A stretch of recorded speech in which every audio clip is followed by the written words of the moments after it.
ஒரு துறவி கதையை உங்களுக்கு சொல்றேன். அதாவது ஒரு ஊர்ல ஒரு துறவி வர்றாரு. அந்த ஊர்ல அந்த துறவி எல்லா பேரும் வரவேற்கிறாங்க. ஆனா ஒருத்தனுக்கு மட்டும் அந்த துறவிய சுத்தமா பிடிக்கல. எப்படியாவது இந்த துறவியை நம்ம மட்டம் தட்டி தான் பேசணும், மட்டம் தட்டி ஆகணும். இந்த ஊருக்கு நம்ம இந்த துறவியை ஒரு பெருசாவே நம்ம இது பண்ணக்கூடாது. இந்த துறவி யூஸ்லெஸ், அதாவது ஒண்ணு தெரியாதவர், இவர் சொல்றதும் பொய் அப்படின்னுங்கிற மாதிரி அவன் அதை செய்யணும் அப்படின்னுங்கிற ஒரு நோக்கத்துல அந்த துறவியை போய் பார்க்கறான். துறவியை போய் பார்க்கும் போது, ஐயா, இப்ப என் கையில ஒரு பட்டாம்பூச்சி இருக்கு, அது உயிரோட இருக்கா செத்துருச்சா நீங்களே சொல்லுங்க அப்படின்னு துறவிட்ட போய் கேட்கிறான்.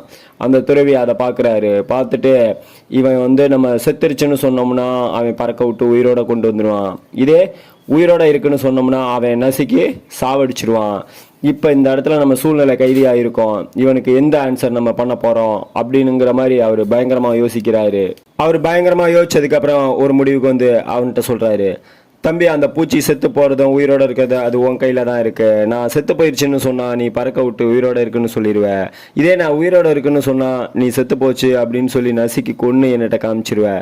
அதனால இது உன் கையில தான் இருக்கு. சாவடிக்கிறதும் உயிரோட இருக்கிறதும் இதே மாதிரிதான்.